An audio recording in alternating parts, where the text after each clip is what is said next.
श्री सुखराम सिंह यादव।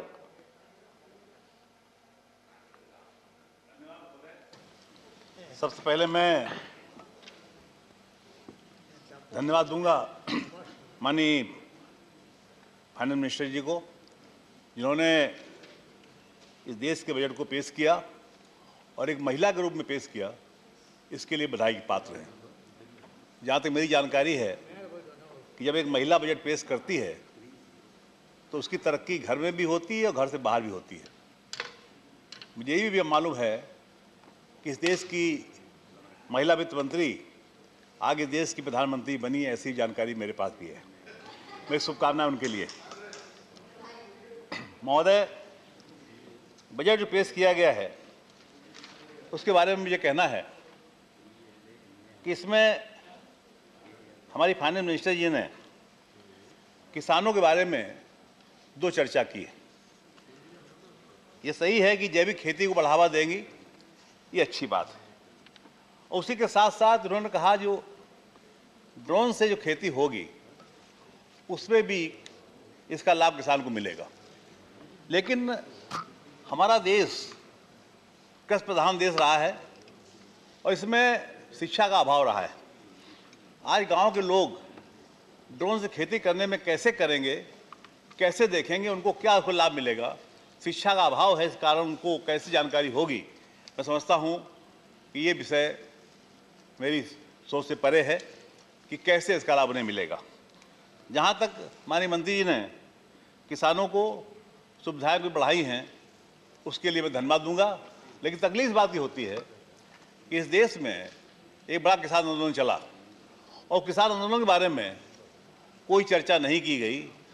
जाने कितने हमारे किसान साथी इस दुनिया में नहीं रहे, उनका जीवन चला गया। लेकिन बजट में उसकी चर्चा कुछ होनी चाहिए थी, उन्हें कुछ सहायता मिलनी चाहिए थी, उसका अभाव मुझे दिखता है। महोदय, मैं एक बात और कहना चाहूँगा।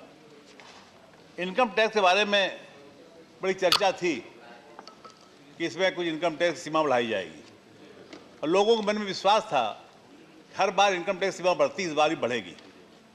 लेकिन लोगों को निराशा से हाथ लगी कि सीमा बढ़ी नहीं, लोग इंतजार करते रहे। जहाँ तक महामारी का प्रश्न है, भीषण महामारी में पूरा देश ने, पूरा विश्व चपेट में आया और इसलिए आर्थिक व्यवस्था चरमराई, हर देश की चरमराई, हिंदुस्तान की चरमराई, इसमें कहने में कोई संकोच नहीं है। लेकिन उसके आधार पर ऐसी योजनाएं बननी चाहिए थी ताकि उस अर्थव्यवस्था को हम ठीक कर सकें और भविष्य में उसका लाभ हमें मिले। एक बात और कही गई है, जो नई करेंसी चलाई जाएगी उसके बारे में, क्रिप्टो करेंसी और डिजिटल करेंसी। मैं समझता हूँ, मैंने जैसे पहले ही कहा कि हमारे देश के लोग में शिक्षा का अभाव है देश में, इसलिए जब तक हम शिक्षित नहीं कर पाएंगे लोगों को, इन दोनों करेंसियों का लाभ देशवासियों को नहीं मिल पाएगा। जहाँ तक मैं खेती के बारे में कहना चाहूँगा कि सबसे घाटे का सौदा किसानी है, खेती है। किसान जब खेत में काम करता है तो दिन रात मेहनत करता है, इसके बाद में भीषण ठंड में पानी लगाता है खेत में और भीषण गर्मी में फसल को काटता है, मारता है, तब जाकर कहीं उससे गल्ला निकलता है और गल्ले को बेच करके अपना काम चलाता है। लेकिन अभी तक ऐसी व्यवस्था नहीं कि देश में की गई ताकि किसान को जो उसकी आमदनी है, जो उसका श्रम है, श्रम की कीमत कहीं नहीं लगाई गई। मैं समझता हूँ दुर्भाग्य की बात है, हमारे देश में किसान के श्रम को बेकार समझा गया और उसकी कीमत नहीं लगाई जाती। जब तक किसान को उसके श्रम की कीमत नहीं लगाई जाएगी, उसके साथ नाइंसाफ़ी होगी। इसके के साथ साथ मैं कहना चाहूँगा कि छोटे किसानों को लाभ देने की योजनाएं कोई नहीं रखी गई बजट में, वो आनी चाहिए थी। ये बड़े किसानों को लाभ बहुत योजनाएं रख दी गई। मैं समझता हूँ कि बजट में इसका ध्यान रखा जाना चाहिए था। जहाँ तक प्रश्न इस बात का है कि हमारे देश में हमारी अर्थव्यवस्था कैसे रास्ते पर आएगी, पहले भी फाइनेंस मिनिस्टर बहुत से लोग आए, उन्होंने इसके सुझाव अच्छे दिए। मैं समझता हूँ कि हमारी फाइनेंस मिनिस्टर इस बारे में सोचेंगी और अर्थव्यवस्था को पटरी में कैसे लाया जाए, इस पर विचार करेगी। अब मैं अपने क्षेत्र के बारे में कुछ बातें कहना चाहूँगा।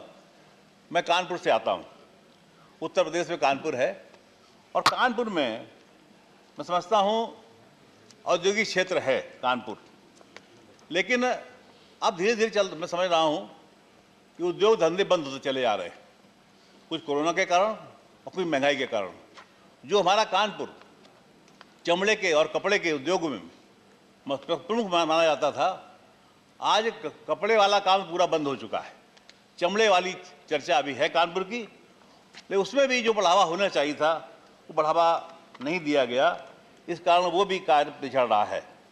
दूसरी बातें मैं कहूँगा कि जो चिकित्सा का मामला है कानपुर का, चिकित्सा में ऐसे अस्पताल तो बहुत है, टीबी का अस्पताल है, हृदय रोग है, कैंसर का अस्पताल है, लेकिन कोई ऐसा अस्पताल नहीं है जो जैसा सारे सुविधाएं हों उसमें पीजीआई जैसा अस्पताल कानपुर में नहीं है।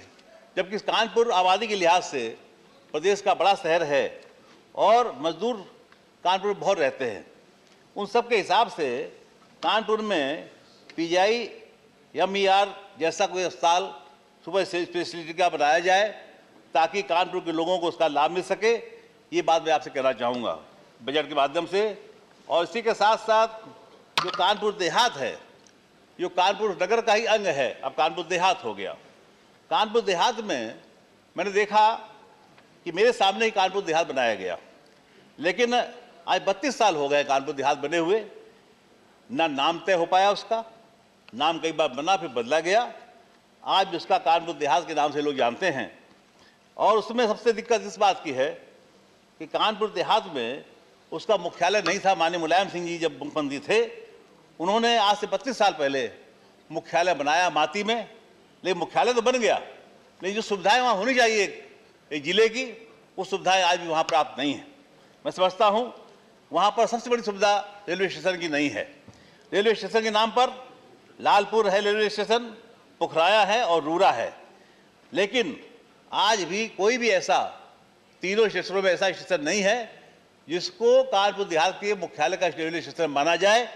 मेरी मांग है, चाहे रूरा हो, चाहे लालपुर हो, चाहे पुखराया हो, तीनों में से कोई ऐसा स्टेशन हो जिसकी घोषणा होनी चाहिए कि मुख्यालय का रेलवे स्टेशन ये है।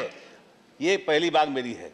दूसरी बात मैं कहना चाहूँगा कि इसमें हमारे कानपुर में जिस प्रकार से एक टोल टैक्स पड़ता है 12 में, और 12 का टोल टैक्स जहाँ पे टोल टैक्स लिया जाता है वो 12 और कानपुर नगर और देहात की सीमा में पड़ता है। ज़्यादातर लोग कानपुर नगर में जो रहते हैं वो रोजगार के संबंध में, नौकरी संबंध में कानपुर देहात आते हैं।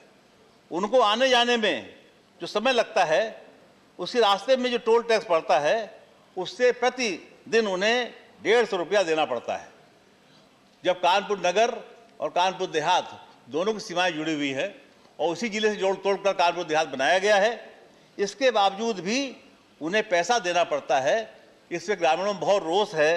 मेरी मांग है कि टोल टैक्स जहाँ लगा हुआ है, यहाँ पहले लगा हुआ था टोल टैक्स जहाँ वसूली होती थी, उसका सारे चेंज कर दिया जाएगा तो इसका लाभ कानपुर देहात और कानपुर नगर दोनों को मिलेगा। और कानपुर नगर से लोग आएंगे भी, उन्हें टोल टैक्स नहीं देना पड़ेगा। कानपुर देहात सीमा के बाहर लगा दीजिए, कोई दिक्कत नहीं, लेकिन ऐसी जगह टोल टैक्स लगा रखा है, टोल वसूली का केंद्र लगा रखा है, जिससे गांव के लोगों को जो आने जाने में है उनको असुविधा होती है। ये मैं आपसे इस माध्यम से बजट की भाषण में मैं आपसे मांग करता हूँ, ये व्यवस्था भी आज कर देंगे तो लोगों को लाभ मिलेगा। इसी के साथ साथ मेडिकल कॉलेज की स्थापना इस सरकार ने की, ये अच्छा काम किया। हम लोग पहले ही मांग करते थे मेडिकल कॉलेज बनना चाहिए, लेकिन चिकित्सा का जो अभाव कानपुर नगर में जिस प्रकार से है उस पर कानपुर देहात में भी है। मैं चाहूँगा कि नगर और देहात दोनों सीमाएं जुड़ी हुई है, इसलिए ऐसा अस्पताल बनवा दीजिए कानपुर में ताकि दोनों जिलों को उसका लाभ मिले। और जनप्रतिनिधि होने के नाते हम सबकी जिम्मेदारी है कि ऐसा काम हो जाएगा, सबका सम्मान बढ़ जाएगा, आपका सम्मान ही बढ़ेगा। और मैं एक बार फिर आपको बजट आपने पेश किया है उसके लिए आपका आभार व्यक्त करता हूँ। बहुत बहुत धन्यवाद। जय हिंद।